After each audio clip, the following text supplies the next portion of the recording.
Well, we hope you had a wonderful evening and certainly an engaging and invigorating yesterday for the sessions that you attended and worked on separately. We're, again, very excited about this project. And one of the things that I said to the TCSG group as we were talking, especially as some of the kinds of metrics and data and information and things that people will think to do differently, because we want this to be work that we will be doing differently than what we've already done, is that we have a lot of policies in higher education. And for us to know that our two systems especially have committed to looking at those policies and knowing that we're the ones who made them and we're the ones that can change them. So as you're thinking, we want you to be innovative and creative and think outside of the box, but know that in the back of your mind as your groups are working, that is something that we've committed to do, and we've committed to that to our boards as well. Let me underscore that from the university system perspective. We don't have a bow ready to tie around all of what we've been working on. We're listening to you. Our liaison representatives are sitting in your sessions, talking with you. We're hearing some of the concerns that you're expressing.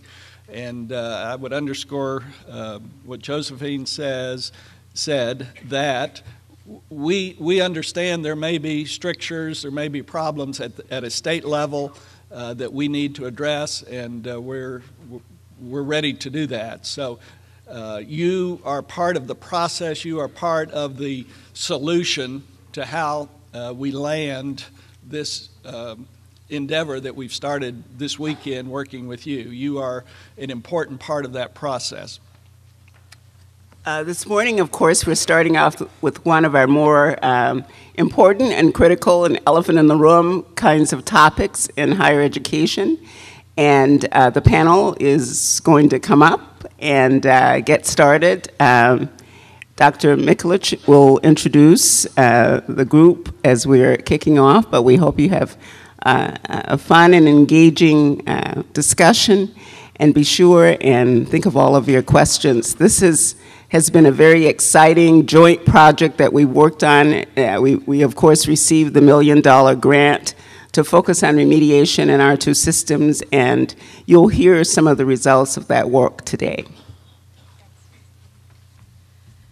Thank you, Josephine, and thank you all for being willing to get up and be here first thing in the morning.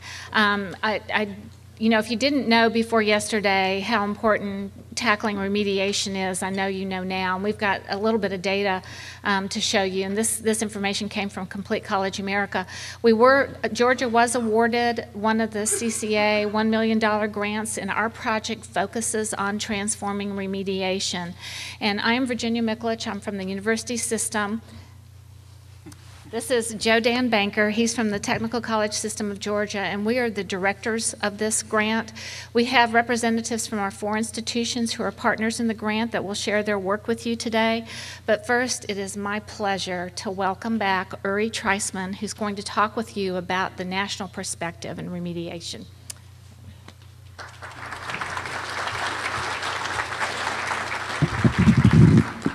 It's the first day of spring. How's that for symbolic initiation? You guys are full of symbolism. Wonderful. First of all, it's been wonderful eavesdropping on discussions. I've interviewed 15 to 20 of you yesterday, and there are so many interesting, local, beautiful efforts. And what was fascinating was when I asked people what they were proud of, and they told me their best work, and then I asked them where they got the ideas. Almost all the efforts that people are really proud of here were created locally, often by individuals who run projects. There were almost no examples of people directly borrowing or building on the good work of colleagues on another campus. It was really fascinating. One of the strengths of this place is that people, unlike California and Ohio, where I've been doing a lot of work recently, where people see themselves as not so connected to their campus, but more connected to sort of the broad national profession, A lot of the people I interviewed yesterday were very proud of their local school, local college, mentioned that they went to church with some of their students, right? Really were place-based.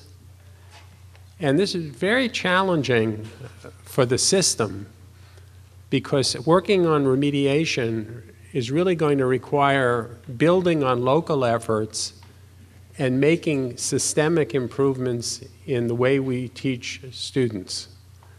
That's a big trick. And just to start with a personal story, I started in the tech voc ed career training programs. I was a groundsman for the LA Community College system for 6 years.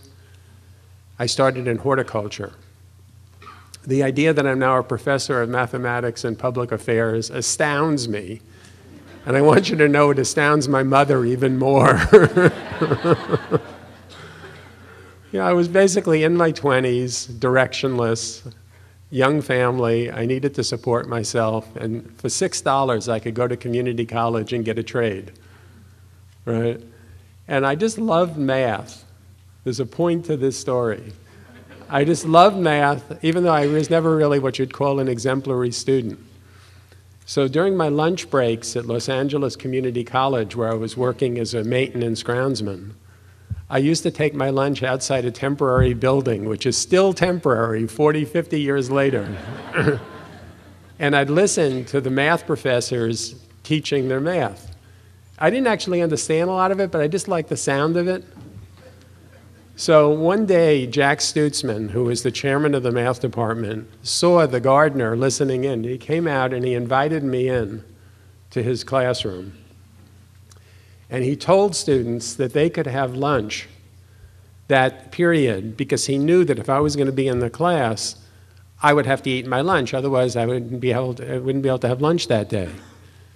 And he started grading my homework, and he took me under his wing, eventually got me a job as a tutor, took me to his cousin at what was then Valley State. Now it's like the Interplanetary University of Northridge, name inflation. And then his cousin took me to his brother-in-law who was teaching at UCLA. And I worked my way up to my PhD eventually in mathematics at Berkeley. So when Stutzman, I still can't call him Jack, right? When Professor Stutzman retired, I went to his retirement party. Of course, I discovered there were 20 other students who he had done the same thing for. And I asked them, I was just in awe of him, I asked him, I said, Professor Stutzman, you must be really proud of what you've done. And he said, I'm both proud on some days and angry on others. I'm proud that I was able to help some students do things they couldn't do. Right? He said, when you have a crappy day as a teacher, and we have crappy days, the one thing that's gotten me through them is I could take a student, pull them aside, and do something wonderful for them. But then when I reflect on my career, I really get angry that your future should depend on me being a nice guy. Right? Why should the future of individual students depend on an accident if I have someone who goes outside and meets the gardener or other people that they bring into their classrooms? It was interesting yesterday when I asked people what they were proud of. Most people told me that what they were proud of in terms of individual students they helped. There were a lot of Jack Stutzmans in this crowd.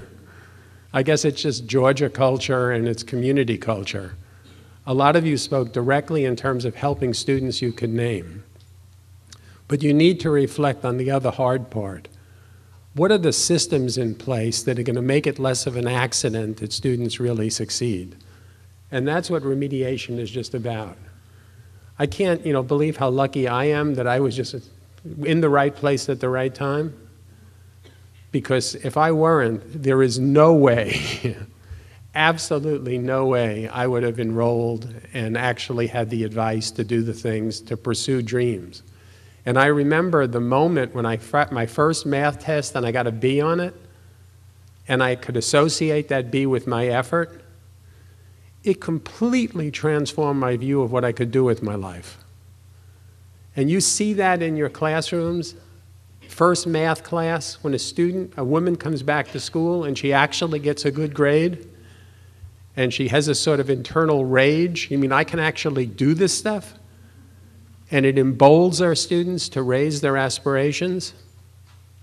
This is really important because when remediation works, it is going to transform what people believe about themselves and what they can do.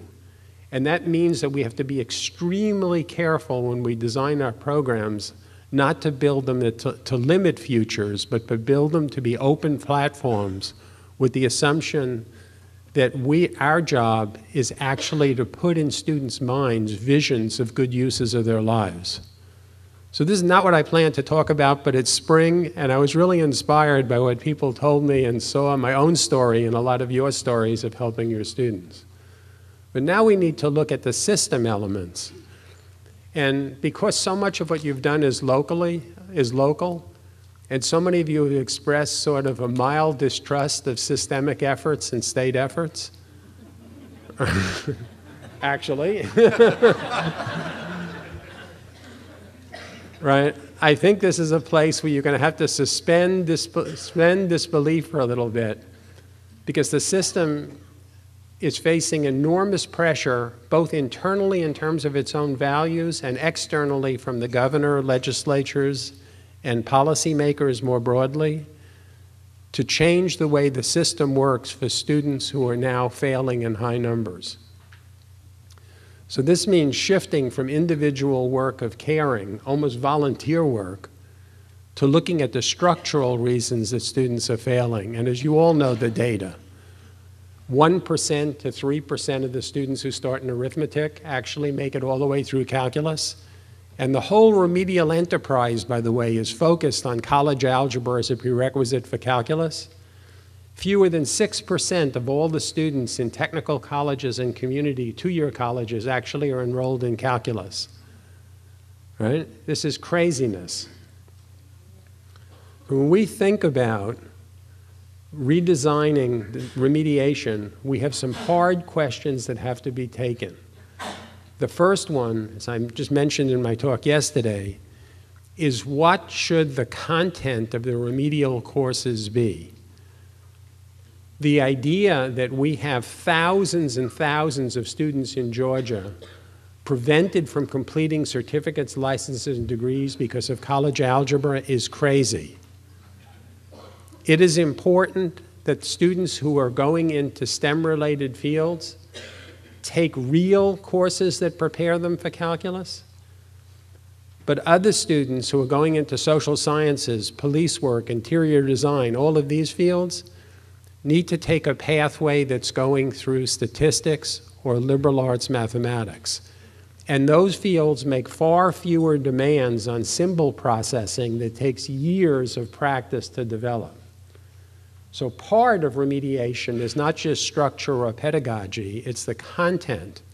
And on your campuses, and this is a system issue, this can't just be done campus by campus because of articulation.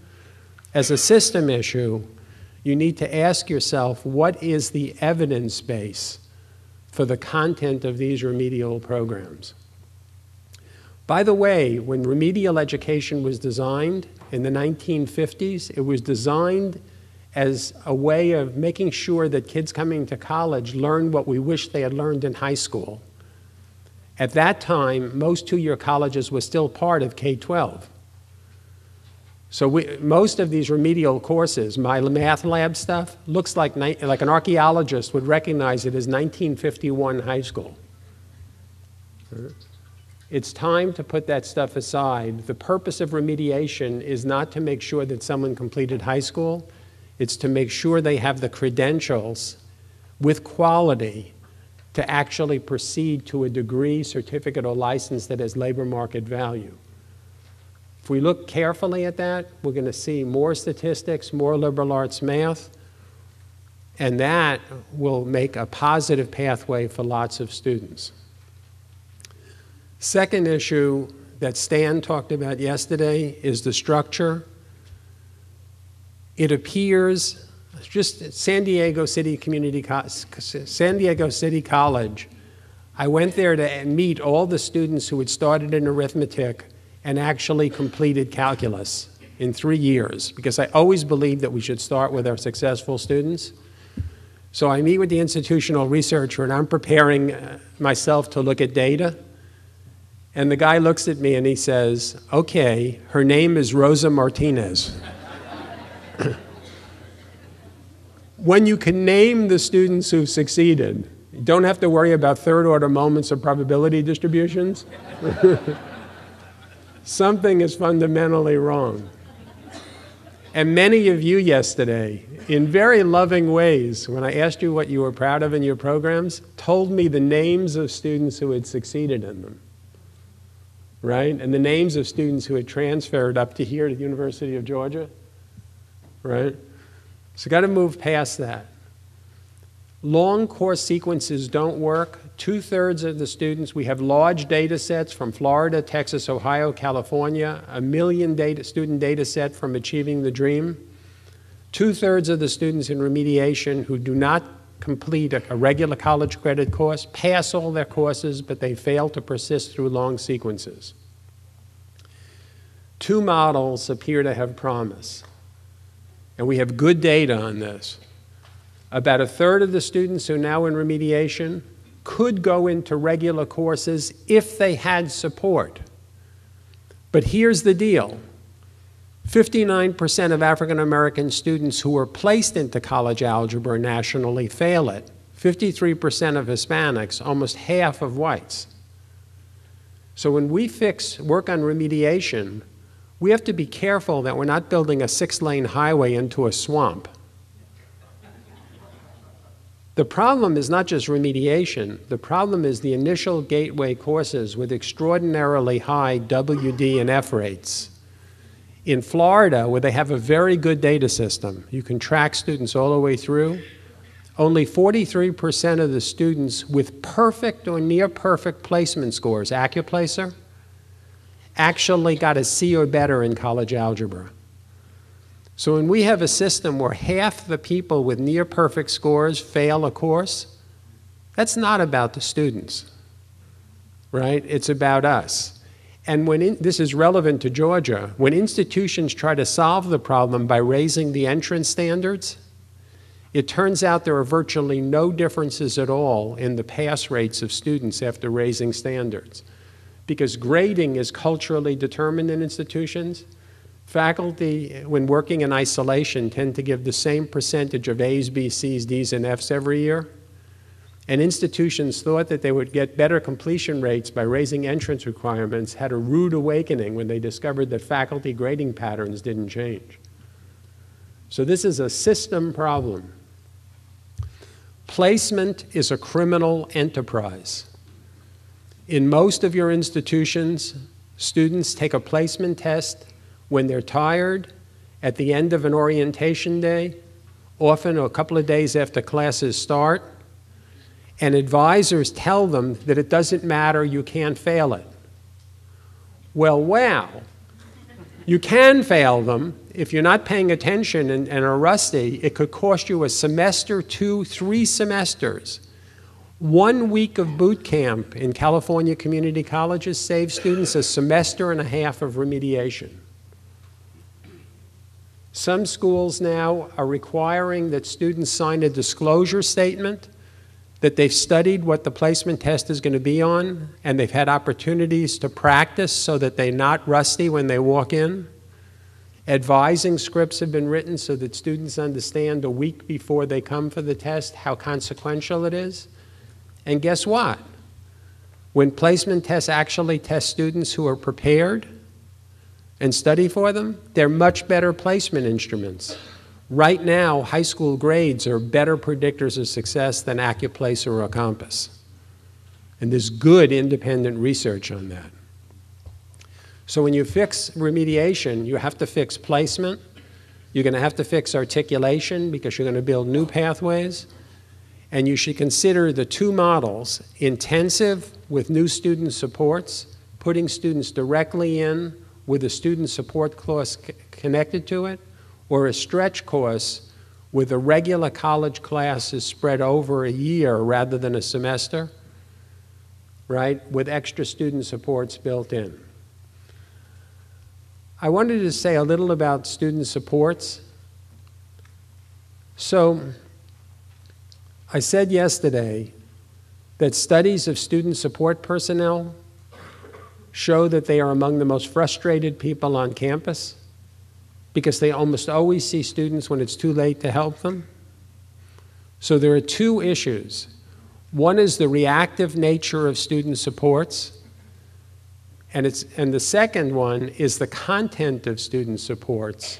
It's an odd collection of help strategies and folklore-based strategies without a scientific basis. And more systems now are examining what is the evidentiary basis for the student supports and tutoring that students get. And that work is fascinating. For the math and statistics people here, the economists, the pico-economic theory, Kay McClenny's team has studied students daily for the first 3 weeks of college. Hyperbolic discounting actually mapped out the student levels of engagement. So what do we know about students? 90% of them in remediation are positive the week before they start they're going to succeed.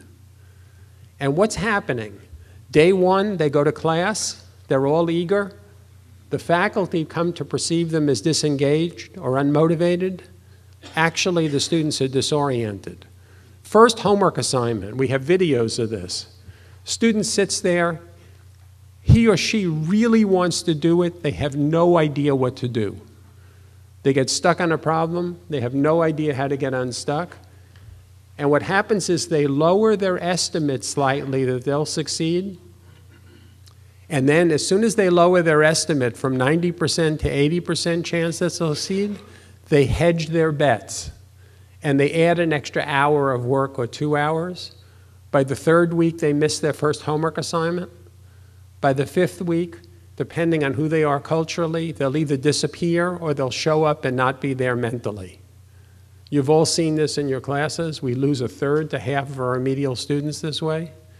It happens starting on day one. And you can actually map it. It's called hyperbolic discounting. You can predict, model almost perfectly the level of disengagement of students.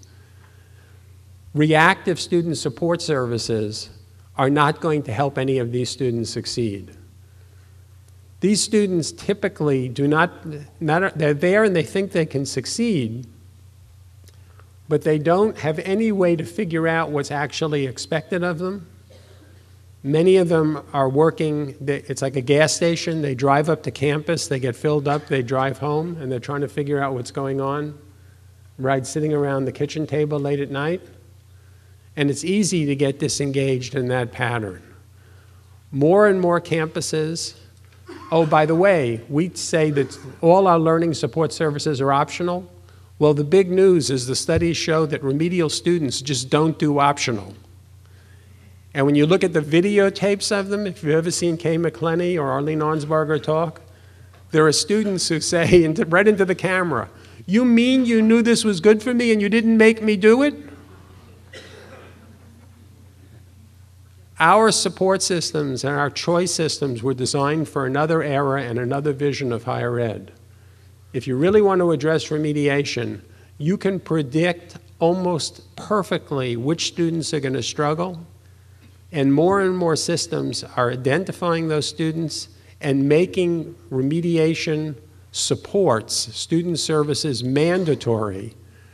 And they're changing the way it's organized so that people who once were in a building away from the math department or in the basement of the administration building still are reassigning their people to work with students on day one in their classes. And every week, when they go back to the tutoring center, they're doing case studies of which students they're actually helping, case management of students in remediation. We're seeing at Brazosport College, Houston Community Colleges, 20 to 30% improvements in remediation rates just in the first semester of pilot efforts. We're seeing scientifically based student support strategies. So when you think of remediation, think of the big questions: content, structure, student support, and very important, faculty support. Most of the faculty teaching these courses are contingent in most systems. and they're hired just to teach individual courses.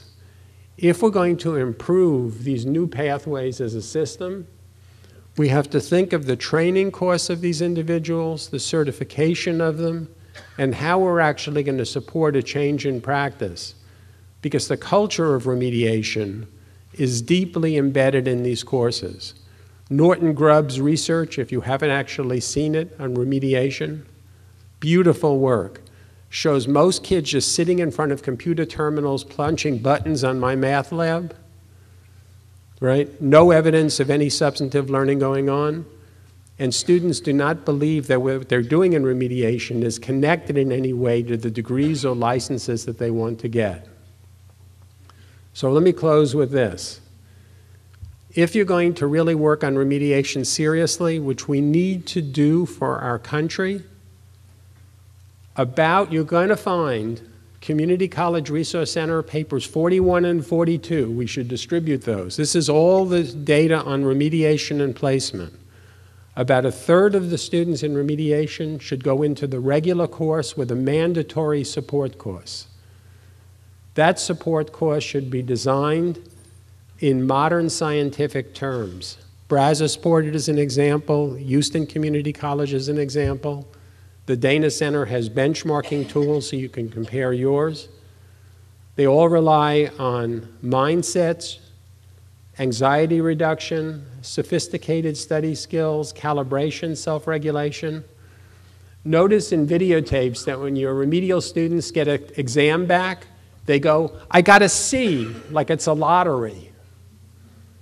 Right? The students have a complete disconnect between their effort and their strategies and the grades they get.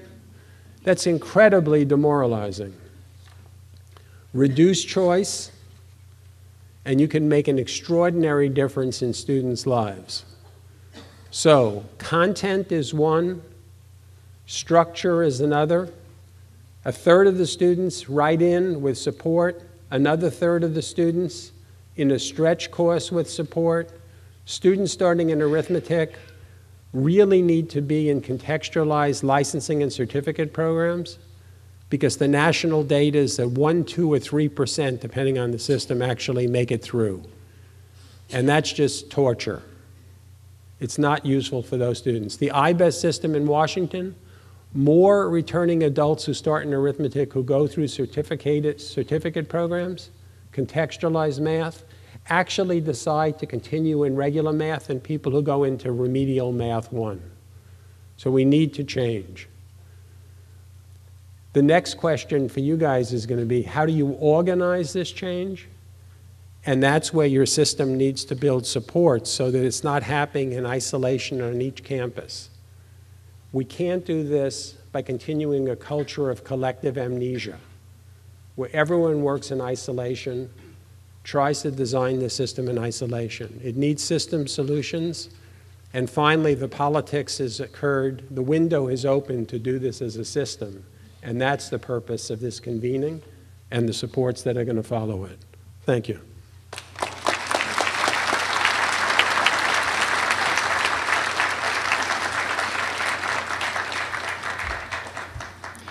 Well, good morning. I'd like to introduce to you now Dr. John Haydock, Dean for Liberal Arts, Georgia Gwinnett Technical College. Good morning. Actually, we have two transformative remedial projects at GGC that we're working on in this grant. One of them is called Access Math, which is an accelerated and computer-generated kind of course that works with McGraw-Hill's ALEX software. But we'll be hearing more about math later on from Dr. Gorman. I just wanted to talk specifically this morning about our English remediation, and it's called, this particular class we call a segue class. Now, segue is a term that you may know. It's used in cinematography and in music to mean a swift but smooth transition from one scene or a section to the next. And we thought that was a pretty perfect explanation of what we had in mind with our concept of capturing acceleration and concurrence to teach our basic composition courses. Segway is informed principally by the Accelerated Learning Program in the Community College of Boston system, but we specifically adapted it to GGC demographics and GGC's open access mission. The curriculum is formed by a two-course sequence of English 99, which is pre-college English, and an ordinary English 1101, freshman English, and both are taught by the same instructor. So what happens is that students take a session of 1101 in the morning, and then it's followed by a associated lesson in English 99 later on in the day. The intention is that student success used as direct support to help students with English 1101 assignments, they automatically have a context for understanding the importance of the remedial class, which is missing in the standalone class structure.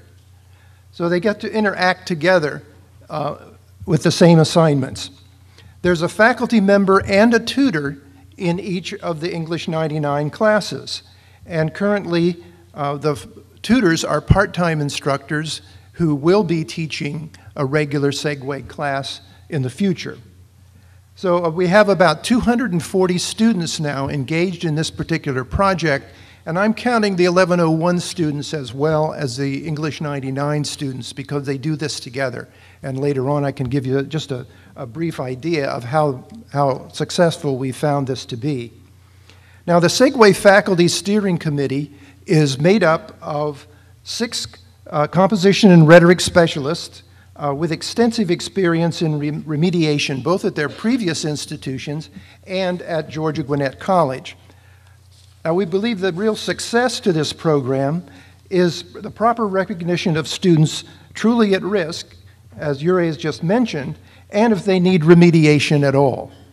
As the latest research validates, taking 1 or 2 shots at a standardized test, whether it be a compass or some other, is really not sufficient. So Georgia Gwinnett College uses a multi-measure placement tactics to make up a better process. And we've done this since the beginning of our college.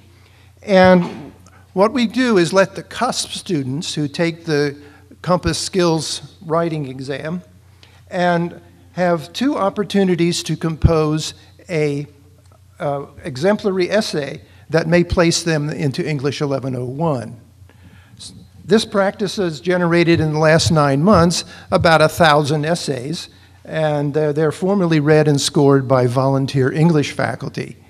Well, obviously, we cannot keep this up if we're trying to, as we grow and become a larger college. So what we've done in the last year is to calibrate our reading with the ACT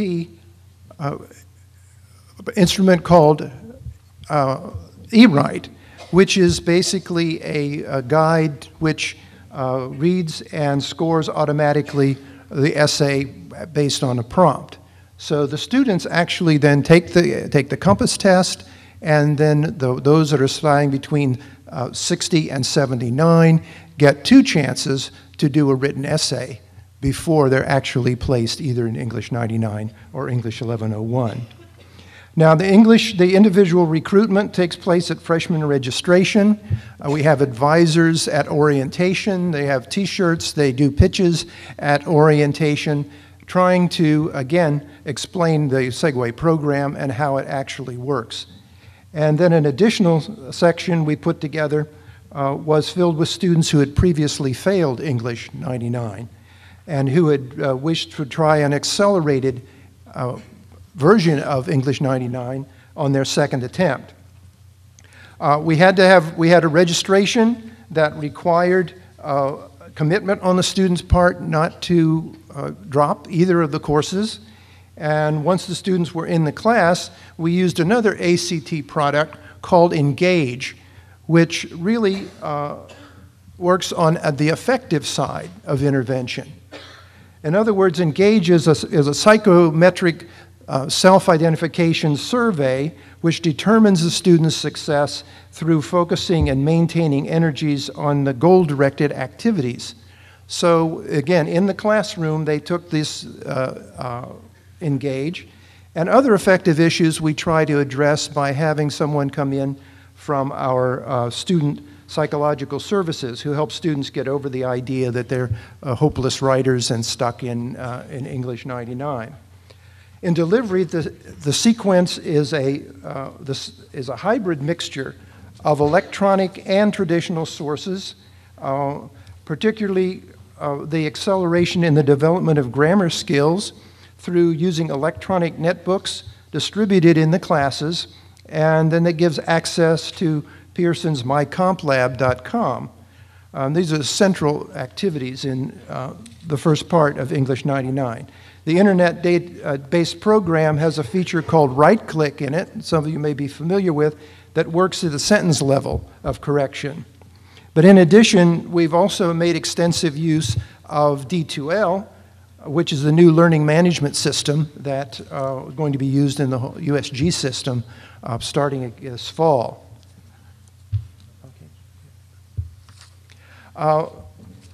We have some midterm observations. Of course, we're still just in midterm, and most of our data at this point is anecdotal, and we'll analyze and evaluate it in detail this summer. But Segway has been a real confidence booster for English 99 students, particularly in the intervention in the 1101 peer tutoring exercises. It really has given them a much more confidence in their writing. There's also been an emphasis on cohort building that has evolved out of this process. Students from English 99 really don't see much of a difference between themselves and the English 1101 students when they're put in that kind of an environment. In fact, in the normal English 1101 of 20 students, the 8 who are there from the English 99 are never identified. And so they don't know which students are, quote, remedial students and which ones are not the ordinary 1101 students. There's been demonstrable success with the first-time freshmen in the program, but that's been more than the success with the repeaters. And it might have a lot to do with what Yuri was talking about this morning, and that is that students who had taken the standalone English 99 before developed certain attitudes and habits. And when we try to get them into the accelerated course, it's full of energy and excitement that's quite different from English 99 standalone, they don't seem to respond as rapidly or as well as the new students who are coming in right from high school. So that's one finding that surprised us. Also, we're going to be revising the English 99, which, again, as we said this morning, tends to be a long course. It's been 4 hours at GGC for a number of years. We're going to shorten that down to 3 hours, again, to work with acceleration. And it also balances out very well with the English 1101 classes, which are 3 hours. So we're going to be doing things like that.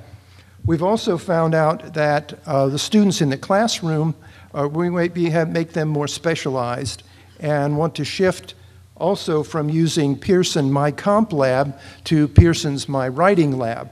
And that's primarily because with our placement process, we found that the people in the Segway sections need more help with essay and paragraph development rather than sentence development, which is the previous one that we've used now. And then finally, we're going to work some more with the aspects of D2L as we learn more about it and as we can use some of its capabilities that we don't fully understand at this point. Also, the English 90, also we're going to continue to have that challenge of mixing the one-on-one studio kind of approach to the 099 students with the mainstream formats that you tend to find in 1101. But overall, the English faculty have been fully behind the project. Plans are to really to double the number of Segway classes in the fall, and before we submit our final report on this particular project. So, thank you very much.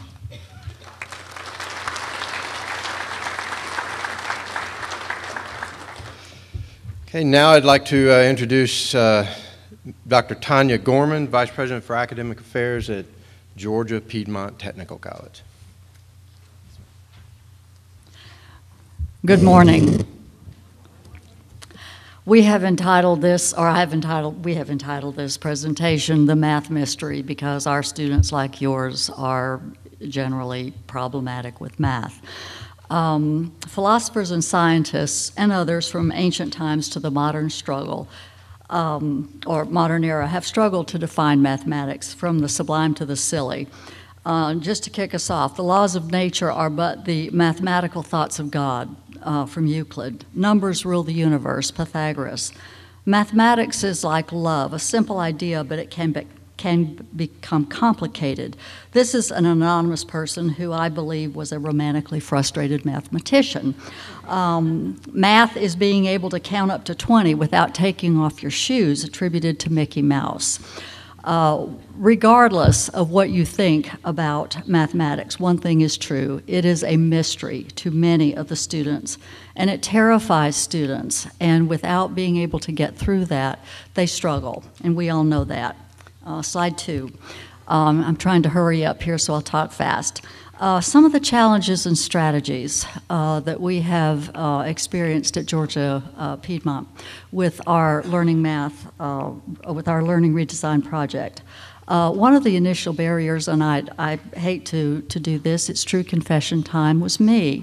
Not that I don't support the initiative, but the initiative came right at the time that we were in the middle of a little teensy project called Sachs Reaffirmation, which I'm responsible for as well. And it was like, oh, we cannot do this. But once we got past that, we moved on. And a couple barriers that we saw were that were impacting students was the forced sequence of the courses where the students had to pass one before they had to pass the other, and that kind of bogged them down. And they had to stay in lockstep with those procedures. Slide 3. Our current, no, not our current, but some stats that are of significance, and the particular one is on the left here. And I questioned these stats about 3 or 4 times. I do not believe that our current stats represent this particular cohort. But if you look in 2007, those numbers in the math classes, 51% of the cohort of those students that only tested into learning support needed mathematics. So that's a significant number for us. Okay, slide 4. Some challenges and roadblocks.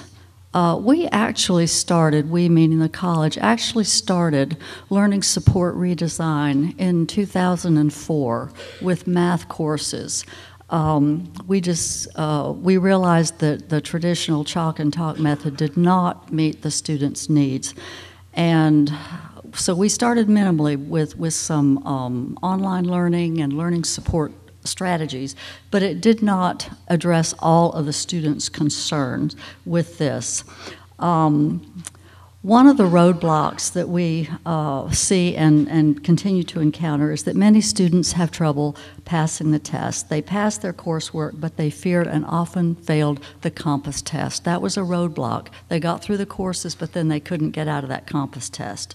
Roadblock number 2, students who didn't complete their learning support courses in one term either received a W or an F and had to start over if they decided to return at all. So, slide 5. What did we do? Math faculty got together, and this does not mean that we're not also doing English and reading learning support redesign, but we're focusing on the math right now. They got together, and speaking to the 5 issues that Dr. Treisman was speaking about, we redesigned and modularized with Georgia Piedmont technical college students in mind, which gets to the content and the relevance of that content. We worked with Pearson with the MyLabs Plus, specifically for this math redesign. The faculty and Pearson got together and said, what do we need to do and what do we need to incorporate into these modules that will be significant and be helpful to the students. And we adapted collaboratively with Pearson to specifically meet those needs. All of the learning support math classes now have been modularized and redesigned, which speaks to the structure and the sequence of those math courses. The modules for the students provide flexibility. They only need to work on the modules they need to work on. If they can pass the pre and the post tests of the modules, they move on. If they finish early, they're done. They can go on and do some other things. The idea being that we want to help students fast track through those courses. The goal is that no student spends more than 2 semesters in any learning support sequence or courses. Students who do not complete all of their math modules receive an IP and they can pick up where they left off the next term. The other thing that we did when we were given the go-ahead to do this is we removed the Compass exit test requirement so that the modules themselves, if the students pass them, are evidence of competency and mastery, and so that, again, they can move on. So that eliminated that barrier. Obviously, several roads can lead to the same destination. We are not adopting a cookie-cutter approach, and data and the outcomes that we collect over time obviously are going to drive the strategies and what we decide to do as we move forward in this process. Just very quickly, some other things that are going on at the college that we think will leverage and have an exponential effect on our learning support redesign will be participation in Achieving the Dream, the Complete College Georgia, obviously, which provided equipment and some professional development monies for us. And then we are also involved in a predominantly black institution, a PBI grant, that provided money for personnel. And this is going to help us execute the overall strategy. Next slide, Jodan.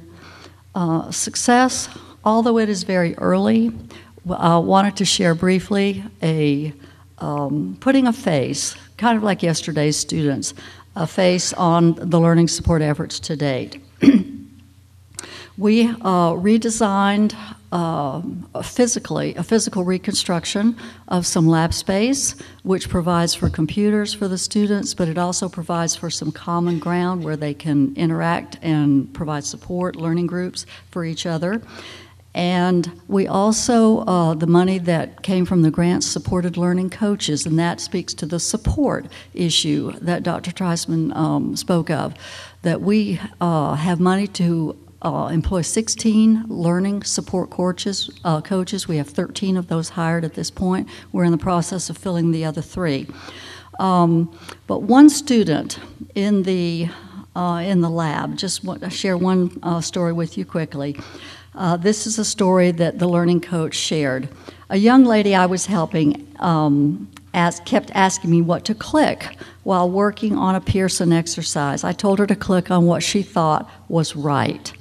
A few minutes later, there were big tears running down her face. And what's wrong? I said, are you okay? She said, I'm getting them right. She was so excited that she was actually learning. And in conclusion, this is our initial real full first semester for the learning support redesign, which includes, as I said, the physical renovation of space and also the staffing with the learning coaches. We recognize that we are going to have to do a lot of work with the support with the faculty and adjunct faculty and the learning coaches. And that is going to be part of our plan that we put into place. At this time, the outcome data that is associated with the learning redesign is not available. The initial outcome data will provide us with some baselines and benchmarks that we will use for subsequent analysis and moving on. But the success stories that we have heard so far, although they are anecdotal at this point, I am confident are going to turn into statistically successful stories. And this is what makes the energy and the initiative related to the redesign worthwhile, which is what we're all about, is student success. We cannot claim to have solved the mystery of math, but what we are doing is trying to demystify math for the benefit of the students. Thank you.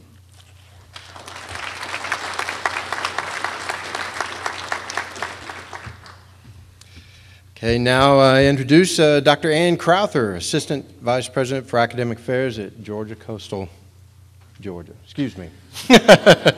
I blew it as Vanna White, finally. College of Coastal Georgia. Thanks, Julian. When I got here this morning and saw 3 chairs, knowing we had 7 people, I thought maybe we were going to do musical chairs, but it hasn't. I'm sure it's been that much fun for you all, but no musical chairs this morning. In the interest of time, I'm simply going to tell you that at Coastal, we have changed all of our learning support courses.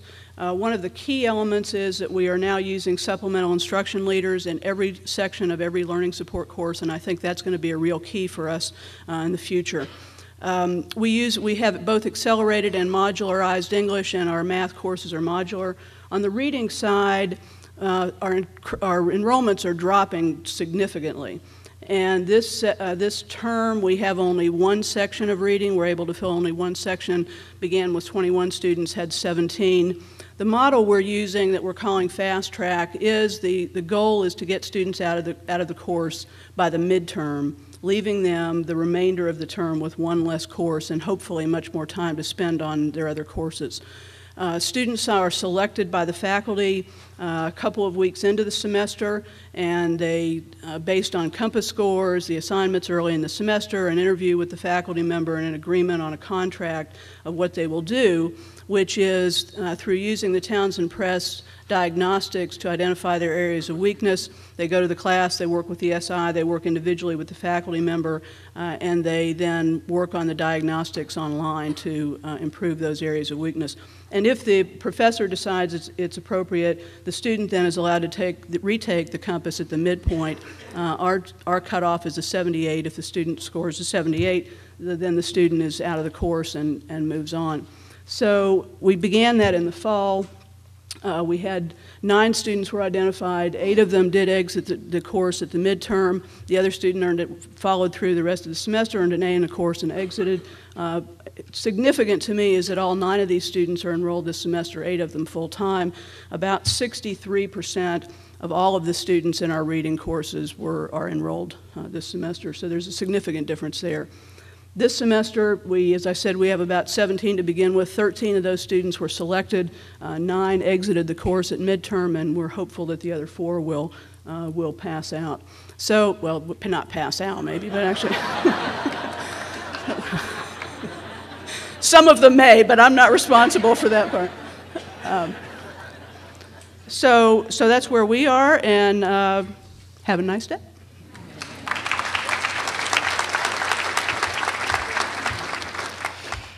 I'll try it again. Dr. Dan Smith, Vice President for Institutional Effectiveness, Athens Technical College.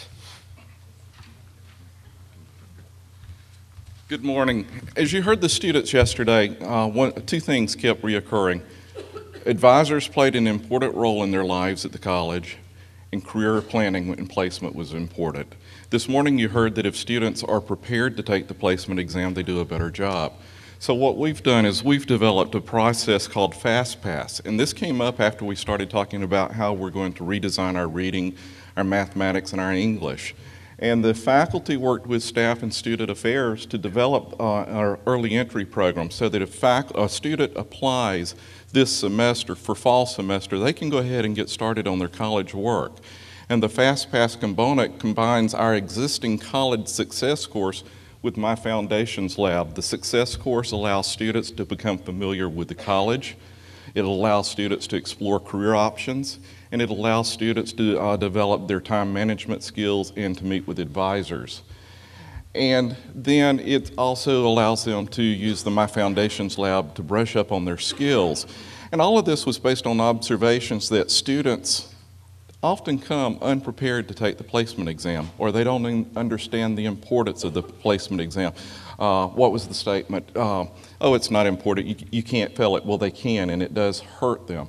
So this provides them an opportunity to do refresher skills. We established the goal of aiding students in removing learning support requirements. What we're hoping is at the end of the students have already tested on the compass once. They go through this. We're hoping what they'll be able to do is to remove some of those learning support requirements because they've had the opportunity to brush up on their skills. And we're offering it on a 9-week program, and we're assigning 4 credit hours to this.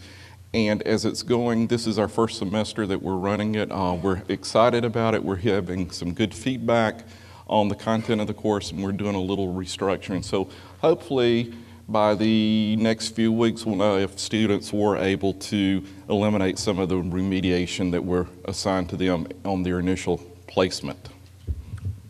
Thank you.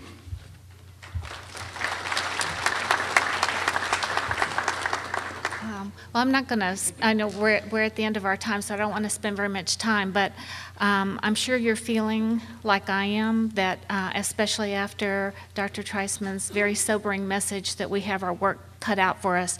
We're very aware that there are a lot of institutions in the university system, the technical college system, that are doing things to help their remedial students succeed also. But I will tell you that we have an opportunity to work at this system-wide, not only in the USG, but the TCSG, and as the two systems together. Part of our grant was that we said in the grant application that we would form a statewide task force, and that task force, their charge is to garner support and buy-in from all the institutions in the state of Georgia and to make recommendations for transforming remediation statewide. We are going to do that. That task force has been formed. It will meet in about a week and a half, and you will be hearing a lot more because you and the faculty and other folks at your institutions will be involved. So this is not the last time you will hear from Joe, Dan, and I in the coming months, and thank you very much.